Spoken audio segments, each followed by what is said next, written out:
Hi friends, आज अपन जानने वाले हैं कि स्टॉक मार्केट में इन्वेस्ट करने के क्या-क्या ऑप्शंस है और कैसे हम मैक्सिमम मनी अर्न कर सकते हैं। तो आगे बढ़ने से पहले आप अगर मेरे चैनल पे फर्स्ट टाइम आए तो चैनल को सब्सक्राइब करना है और बेल आइकन को प्रेस करना है। And along with that, if you want to open free demat account, नीचे मैंने लिंक दिया है, उसको क्लिक करके you can open free demat account. तो आइए दोस्तों, आगे बढ़ते हैं फटाफट। तो बेसिकली 4 ऑप्शंस मैं आपके सामने लेके आ रहा हूँ, जहाँ से आप स्टॉक मार्केट में इन्वेस्ट कर सकते हैं। Equity investment, liquid funds, debt fund and others. तो आइए चारों को डिटेल में फटाफट डिस्कस करते हैं। तो पहले इक्विटी इन्वेस्टमेंट है, उसमें 3 ऑप्शंस आपके लिए हैं। पहला ऑप्शन है आप डायरेक्टली कंपनी के शेयर्स खरीद सकते हैं, जिसका आप ऑलरेडी आप कर ही रहे हो, है ना? तो as per stock market concern you are already aware कि मैं कंपनी के शेयर्स खरीद सकता हूँ एंड इन्वेस्ट कर सकता हूँ।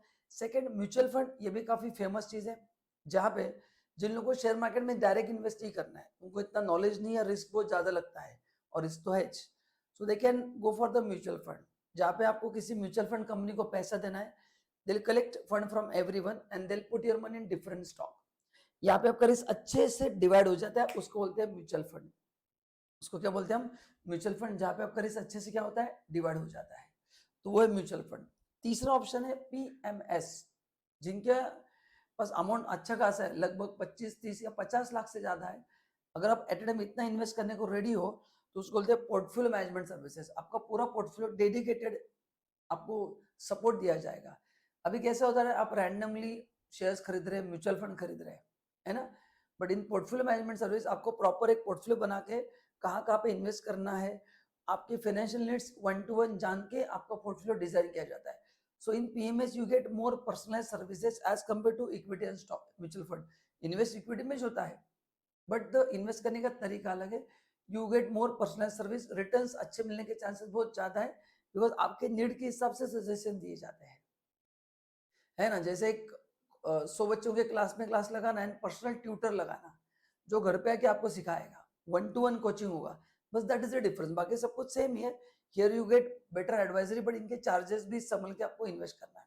और एक ऑप्शन है अल्टरनेट इन्वेस्टमेंट फंड्स, जहाँ पे अगर आप 1 करोड़ से ज्यादा इन्वेस्ट कर सकते हो, तो ये लोग आपसे 1 करोड़ रुपए लेके फिर वो हेज फंड, उसके बाद वेंचर कैपिटल, प्राइवेट इक्विटी, वहां पे आपका पैसा इन्वेस्ट होता है। बट यहाँ पे मिनिमम चाहिए 1 करोड़ रुपया। तो ये है इक्विटी में बहुत सारे ऑप्शंस जहाँ पे आप इन्वेस्ट कर सकते हैं। Mostly we are in stock, mutual fund and PMS. Ultra investment service में बहुत कम लोग हैं, क्योंकि 1 करोड़ के ऊपर का लिमिट इन्वेस्ट करने के लिए। ये हो गया इक्विटी के ऑप्शन। नाउ डेट का मतलब है ये जिसमें रिस्क बहुत कम रहता है, you get almost assured returns.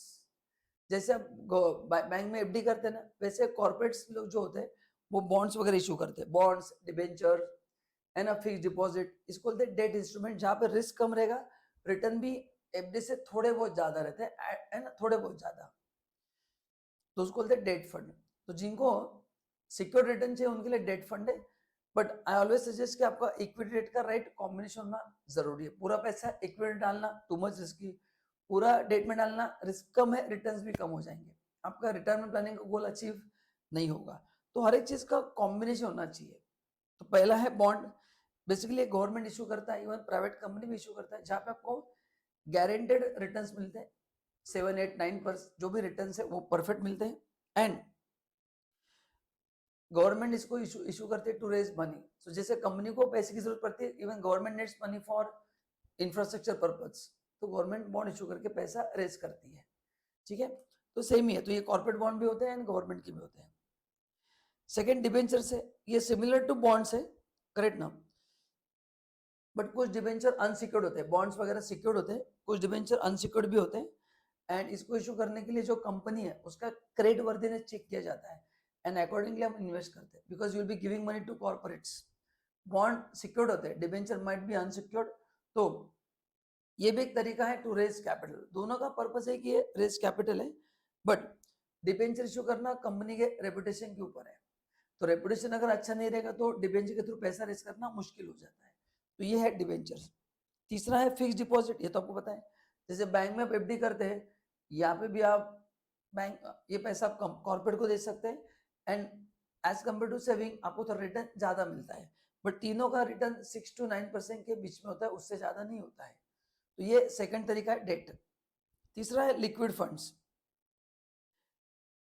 Now ये भी लिक्विड डेट फंड्स होते हैं जिसमें आपका पैसा फिक्स इनकम सिक्योरिटीज में डाला जाता है ना? मतलब कुछ पैसा आपने अगर 1 लाख रुपए इन्वेस्ट किया उसमें कुछ पैसा लेट्स से 20,000 रुपीज ऐसे इन्वेस्टमेंट में डाला जाएगा जहां पे आपको रिटर्न्स फिक्स मिलते हैं, है ना? तो ट्रेजरी बिल, कमर्शियल पेपर आपने सुना रहेगा, ये कुछ इंस्ट्रूमेंट्स है ना? जहां पे वो लिक्विड फंड में पैसा डालते हैं, ठीक है? तो इसका भी रिस्क कम रहता है, like bonds and debenture risk कम है तो रिटर्न भी क्या है, कम है। तो इसका मेन एडवांटेज क्या है as compare to liquid fund and debentures and bonds?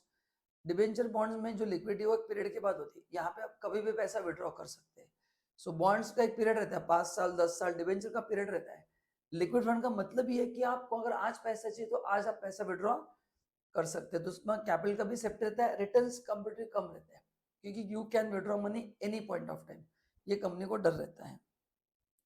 And others में सबसे बेस्ट ऑप्शन है गोल्ड एंड रियल एस्टेट। मैं हमेशा बोलता हूँ कि अगर आपको 100 रुपए इन्वेस्ट करना है तो एटलीस्ट 20 रुपीज आप गोल्ड में इन्वेस्ट करो, क्योंकि जब शेयर के प्राइस बढ़ते हैं गोल्ड के कम होते हैं, जैसे मार्केट गिरता है गोल्ड के प्राइस बढ़ते रहते हैं, क्योंकि लोग शेयर से निकाल के पैसा गोल्ड में डालते हैं। तो एक अल्टरनेट इन्वेस्टमेंट ऑप्शन है, तो इसमें थोड़ा होना चाहिए। एंड रियल एस्टेट तो सबसे फास्ट ग्रोइंग सेक्टर है एंड जो सबसे पॉपुलर है। इसका मेन एडवांटेज क्या है एज कम्पेयर टू शेयर्स? ये प्रॉपर्टी आपके सामने दिखता है शेयर स्टॉक एक्सचेंज में, बट प्रॉपर्टी आपके सामने दिखता है और उसके दो फायदे हैं, उसका रेंट भी आता है और मार्केट वैल्यू भी बढ़ता है, प्लस उसको गिरवी रख के आप लोन भी ले सकते हैं। तो ऐसे बहुत सारे ऑप्शन है जिसके थ्रू आप शेयर मार्केट में पैसा इन्वेस्ट कर सकते हैं। तो करना क्या आपको, you need to plan out properly कि कहाँ कहाँ पे पैसा डालना है ना? आपके फाइनेंशियल लायबिलिटीज देखो, आपके फाइनेंशियल कमिटमेंट देखो, कब पैसा चाहिए, कितना चाहिए, and accordingly you need to plan your entire portfolio, ताकि आपका रिस्क भी कम होगा, रिटर्न भी अच्छे मिलेंगे। तो वीडियो अच्छा लगा तो लाइक जरूर करना and thank you so much for watching this video till the end. Bye bye.